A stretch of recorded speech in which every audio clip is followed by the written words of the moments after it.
जय हिंद दोस्तों। आज फिर से एक नए क्लास में स्वागत है, जिसमें आज हम पढ़ने वाले हैं हिस्ट्री का यूनिट 5 होने वाला है, जो कि सेमेस्टर फर्स्ट का जो भी ऑनर्स में हिस्ट्री को लिए हुए हैं, इसके लिए आप लोग इस क्लास को अंत तक जरूर कीजिए, ताकि आप लोग को बेहतर से बेहतर तैयारी हो सके। तो अगर इसका यूनिट 4, यूनिट 3, यूनिट 2, यूनिट 1 का क्लास देखना चाहते हैं तो हम नीचे डिस्क्रिप्शन में उसका लिंक डाल दिए, आप लोग वहां से देख सकते हैं। चलिए आज देखते हैं इसमें क्या क्या हम पढ़ने वाले हैं, जो कि यूनिवर्सिटी की तरफ से दिया गया है भारतीय आर्थिक परंपराएं। तो इसमें पहला पॉइंट में है भारतीय आर्थिक चिंतन, दूसरा पॉइंट में है भूमि वन एवं कृषि की अवधारणा, तीसरा पॉइंट में उद्योग, आंतरिक व्यापार और वाणिज्य, चौथा पॉइंट में दिया गया है समुद्री व्यापार।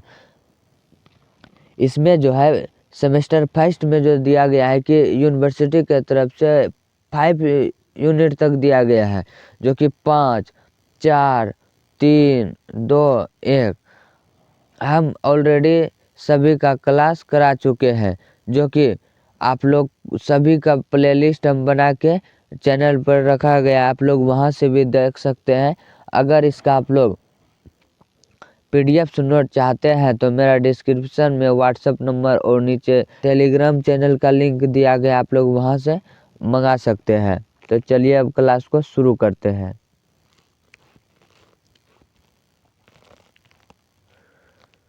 इसमें जो फर्स्ट पॉइंट में दिया गया भारतीय आर्थिक विचार, तो प्राचीन भारत का आर्थिक चिंतन बहुत ही उन्नत है और संतुलित है था। कौटिल्य चाणक्य अर्थशास्त्र में राज्य की अर्थव्यवस्था को मजबूत करने के लिए प्रणाली, खजाने के प्रबंधन और व्यापारिक नियमों का विस्तार से वर्णन मिलता है।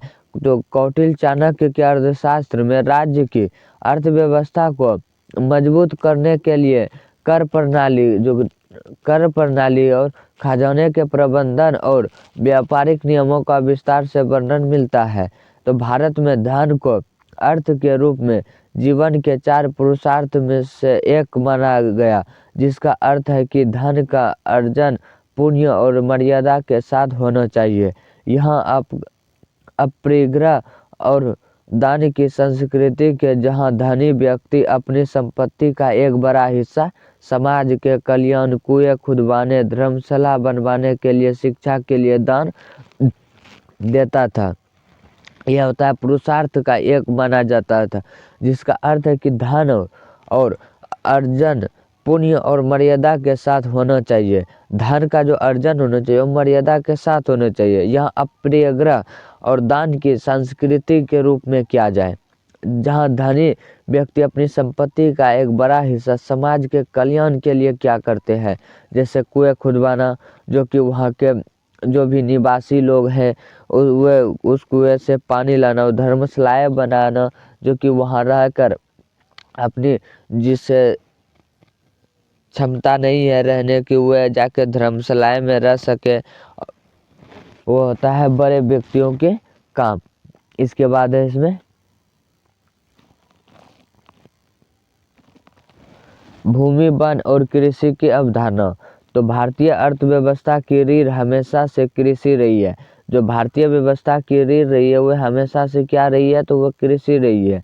तो भूमि को यहाँ केवल संपत्ति नहीं बल्कि धरती माता के रूप में पूजा गया है। जो भारत में जो है भूमि को धरती माता के रूप में पूजा गया है। तो प्राचीन ग्रंथों में भूमि के वर्गीकरण, तो उर्वरता बढ़ाने के तरीके और सिंचाई की व्यवस्था का सूक्ष्म वर्णन मिलता है। तो वनों को केवल लकड़ी का स्रोत नहीं माना गया है, वनों को जो है वो केवल लकड़ी का स्रोत ही नहीं माना गया है, बल्कि उन्हें आरण्यक के रूप में ज्ञान और पारिस्थितिकी का केंद्र माना गया है। राजा का यह प्रमुख कर्तव्य था कि वह वनों की रक्षा करे और किसानों को बीज व औजारों के लिए सहायता प्रदान करे, ताकि वे गांवों की आत्मनिर्भरता इसी कृषि और भूमि प्रबंधन पर टिकी थी। इसके बाद चलिए देखते हैं सी पॉइंट में जो दिया गया है उद्योग, अंतर्देशीय व्यापार और वाणिज्य। तो भारत इतिहास काल में विश्व का सबसे बड़ा औद्योगिक केंद्र था। यहाँ के कुटीर उद्योग, विशेषकर वस्त्र उद्योग जैसे मलमल और रेशम, पूरी दुनिया में प्रसिद्ध थे।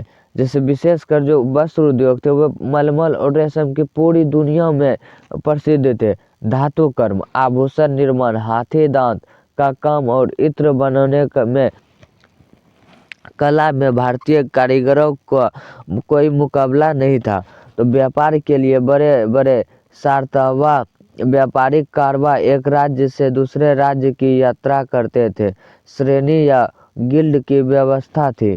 वहाँ जो थी श्रेणी या गिल्ड की व्यवस्था थी, जो आज के चैम्बर ऑफ कॉमर्स के तरह काम करती थी। ये श्रेणी अपने सदस्यों के हितों की रक्षा करती थी, गुणवत्ता नियंत्रण रखती थी और बैंकों की तरह कर्ज भी देती थी।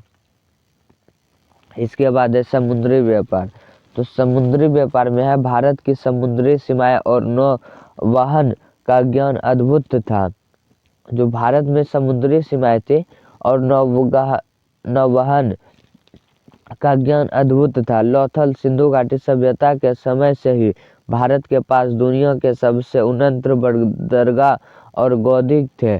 तो भारतीय जहाज अरब सागर और बंगाल की खाड़ी को पार कर रोम, मिस्र, दक्षिण पूर्व एशिया, जावा, सुमात्रा वाली और चीन तक जाते थे। मसालों, मोतियों, सूती कपड़ों और औषधियों का निर्यात कर भारत को अपार स्वर्ण प्रदान करता था। यह समुद्री वाणिज्य ही था जिसने भारतीय संस्कृति और वृत्ति के रूप में दक्षिण पूर्व एशिया के देशों तक फैलाया। इसमें जो है वृत्ति भारत के रूप में दक्षिण पूर्व एशिया के देशों तक फैलाया।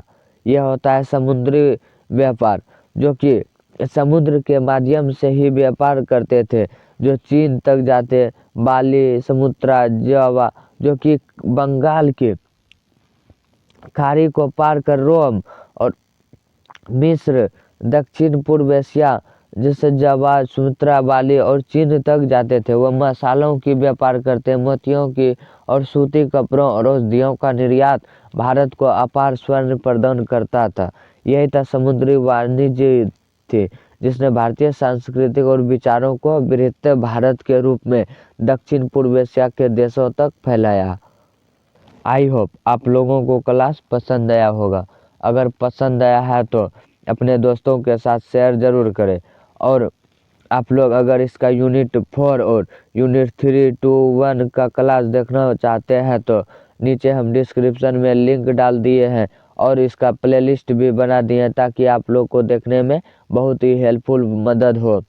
तब तक के लिए जय हिंद, मिलते हैं अगले क्लास में।